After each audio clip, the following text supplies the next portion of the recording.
हमारा चिंतन गीता अध्याय 10 श्लोक 23 पर चल रहा है। वित्तेषो यक्ष रक्षसाम, यक्ष और राक्षसों में मैं वित्तेषो कुबेर हूं। ये भगवान कहते हैं मेरी विभूति है। आगे कहते हैं वसुनाम पावक्ष चास्मी। वसु, जैसा हमने पहले भी कहा कि अष्ट वसु है और उनके नाम भी गिनाए थे। पितरों को जो हम अर्पण करते हैं वो पितरों तक ले जाते हैं, उनके पास पहुंचाते हैं। ऐसा ये 8 प्रकार की एजेंसी है। ये कर्म कांड में लिखा है। कर्म कांड के हिसाब से हम आपसे कह रहे हैं। उनमें पावक यानी अग्नि जो है उसको भगवान श्री कृष्ण कहते हैं मेरी विभूति है। इतना ही नहीं है कि केवल तर्पण जो करते हैं पितरों को उन तक पहुंचाते हैं, हम जो यज्ञ भी करते हैं, अग्नि में जो आहूत देते हैं और जिस देवताओं को संबोधित करते हो, आहूत देते हो जिसकी भी, ये पावक, ये अग्नि उन कंसर्न देवताओं के पास उनका भाग पहुंचाता है। तो ये आपका हमारा बहुत बड़ा काम करते हैं। ऐसा कर्म कांड के हिसाब से हम बोल रहे हैं। ये अग्नि नारायण, ये भगवान की विभूति है। अग्नि का लक्षण है जो पवित्र करता है। नाम से ही पावक लगता है, नाम ही उसका ऐसा है। ये अग्नि का लक्षण है। स्वर्ण हो, चांदी हो, अग्नि में डालो तो सारा कचरा निकाल देता है। मिलावट है वो जल जाती है। शुद्ध स्वर्ण चांदी प्रकट हो जाता है। जीवन में कभी कभी ऐसी परिस्थितियां निर्माण हो जाती है जो मनुष्य को पवित्र कर देती है। मनुष्य के भीतर स्वर्ण तत्व को प्रकट करती है। उसके भीतर की सात्विकता और तेज को प्रकट करती है। इसलिए जीवन में कभी कभी ये समस्या रूपी अग्नि भी आना बहुत जरूरी है, बहुत जरूरी हो जाता है। आनी चाहिए। थोड़े चैलेंजेस भी जीवन में आना चाहिए। वो हमारे भीतर की सात्विकता को, हमारे भीतर की शुद्धता को प्रकट करती है। ये पावक संबंधों में भी पवित्रता होनी चाहिए। इसलिए भारतीय संस्कृति में कहा कि जो पवित्र संबंध है वो अग्नि के सम्मुख लिए जाए। पति पत्नी का संबंध है, बड़ा पवित्र है। अग्नि के सामने वचन लेते हैं, फेरे लेते हैं। गुरु शिष्य का संबंध है, मित्र का संबंध है। आपने देखा होगा कि भगवान राम जी और सुग्रीव की जो मित्रता हुई थी तो हनुमान जी ने 2 लकड़ियों को घिस के अग्नि प्रकट की थी कि इसके साथ सामने प्रतिज्ञा ली थी उन्होंने मैत्री धर्म की। तो भारतीय संस्कृति कहती है कि अग्नि की साक्षी में लेनी चाहिए क्योंकि पावक है, प्रखरता। आगे कहा पर्वतों में मेरु पर्वत मेरी विभूति है। मेरु शिखर नाम हम अब पुराणों में जैसा वर्णन किया है मेरु पर्वत का, ऐसा पृथ्वी पर तो कहीं भी ज्योग्राफी में दिखता नहीं है। कई बार लोग कहते हैं कि मेरु पर्वत शास्त्रों में तो है, लेकिन है कहाँ? दुनिया का मैप लेकर देखोगे तो कहीं भी लिखा हुआ नहीं मिलेगा। मेरु पर्वत समुद्र मंथन के समय मथनी के रूप में उसका उपयोग किया गया था। बहुत सारे ऋषियों ने तपस्या की है और आध्यात्मिक रूप में कहें तो विचार मंथन के द्वारा जो अमृत प्राप्त उनको हुआ है वो समाज को शास्त्रों के माध्यम से दिया है और वो विचारों का अमृत लेकर आज हजारों वर्षों के बाद भी हम चैतन्यवान हैं, ऊर्जावान हैं, क्योंकि वो विचारों का अमृत हमारी रगों में, हमारी नसों में, हमारे देह में दौड़ रहा है। भगवान कहते हैं जो श्रेष्ठता है मेरु पर्वत की वो मेरी विभूति है। एक पुण्य संकल्प के आधार पर सामाजिक वैदिक चेतना के द्वारा जीवन को उधैर्यगामी बनाने की एक सात्विक प्रवृत्ति सतत बहती रहती है। उसमें भगवत गीता के 10वें अध्याय का दर्शन, विभूति योग का दर्शन हम कर रहे हैं, चिंतन कर रहे हैं। 23 श्लोकों तक का आपने अध्ययन किया, अभी तक किया है। इस अध्याय का आरंभ तो भगवान ने अर्जुन के बिना प्रश्न पूछे किया, लेकिन परमात्मा के परम वचन और कल्याणकारी वाणी को श्रवण करके अर्जुन के मन में कुछ जिज्ञासा निर्माण हुई और उस जिज्ञासा के प्रतिभाव स्वरूप प्रभु ने अपनी विभूतियों का वर्णन करा आरंभ किया। 20वें श्लोक से कहना प्रारंभ किया। प्रभु ने कहा कि गुणाकेश प्राणी मात्र के अंतःकरण में स्थित आत्मा मैं हूं, और कहा जीव मात्र का आदि अंत और मध्य में हूं। ये दो बातें प्रिय स्वजनों यदि स्पष्ट हो जाए तो फिर पूरी सृष्टि में ईश्वर अनुभव बहुत सहज हो जाता है। अपने अंतःकरण में स्थित परमात्मा से यदि योग हो जाए, जुड़ जाए हम, और सृष्टि में अत्र तत्र सर्वत्र व्याप्त आदि मध्य और अंत अर्थात सृजन, पालन और विसर्जन में ईश्वर की अनुभूति होने लगे, वही तो विभूति दर्शन है।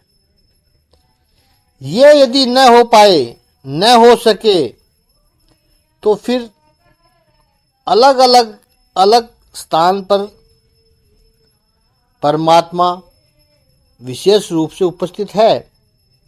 जैसा हमने कहा था कि ये विभूति क्या है? ट्रांसडेंट है, उत्कृष्ट होता है, उत्तमता, श्रेष्ठता है होती है। जहां भी कुछ श्रेष्ठ दिखाई पड़े, जहां भी कुछ उत्तम दिखाई पड़े, वहां पर ईश्वर का दर्शन करना, यही अध्यात्म है। इन श्लोकों का दर्शन करते हुए हम अब 24वां श्लोक लेते हैं। 10वें अध्याय के 24वें श्लोक को एक एक चरण उच्चारण करते हैं। पुरोदशाम च मुख्यम मां विधि पार्थ बृहस्पति सेनानि नाम अहं स्कंद सरसाम् अस्मि सागरः। इस 24वें श्लोक का शाब्दिक अर्थ है, हे अर्जुन, मुझे समस्त पुरोहितों में मुख्य पुरोहित बृहस्पति जानो। मैं ही समस्त सेना नायकों में कार्तिकेय हूँ और समस्त जलाशयों में समुद्र हूँ। हे पार्थ, हे अर्जुन, पुरोदशाम मुख्य बृहस्पतिम माम विधि पुरोदशाम का अर्थ है पुरोहित। पुरोहित की व्याख्या भी बड़ी सुंदर है। अपने अजमान का हित जो पहले से देख ले, उन्हें कहते हैं पुरोहित।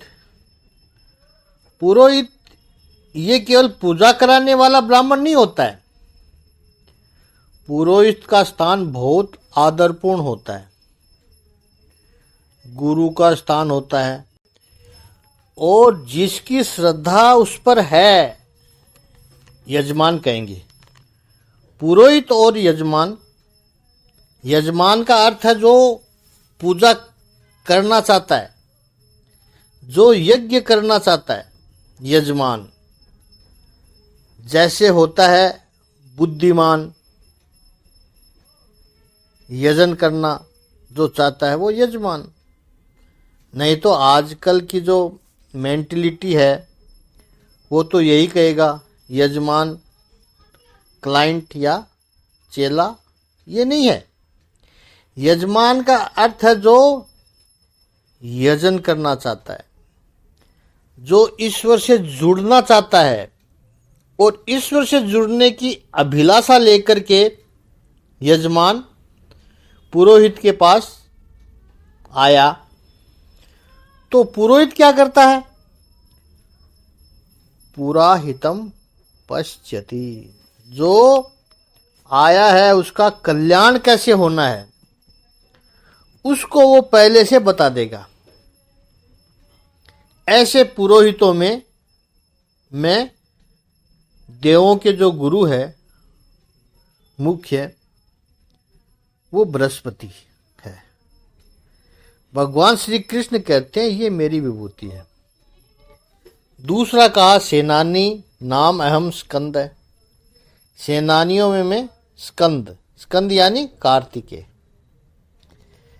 भगवान शंकर और पार्वती के दो पुत्र हैं, एक गणेश, दूसरे कार्तिकेय। तो कार्तिकेय ये मेरी विभूति है। सरसाम सागर अहम अस्मि। सरसाम यानी जलाशय जो है उनमें सागर में हूं, भगवान कहते हैं। तो सबसे पहले तो कहा बृहस्पति। बृहस्पति महर्षि अंगिरा के पुत्र हैं, बहुत बड़े विद्वान हैं।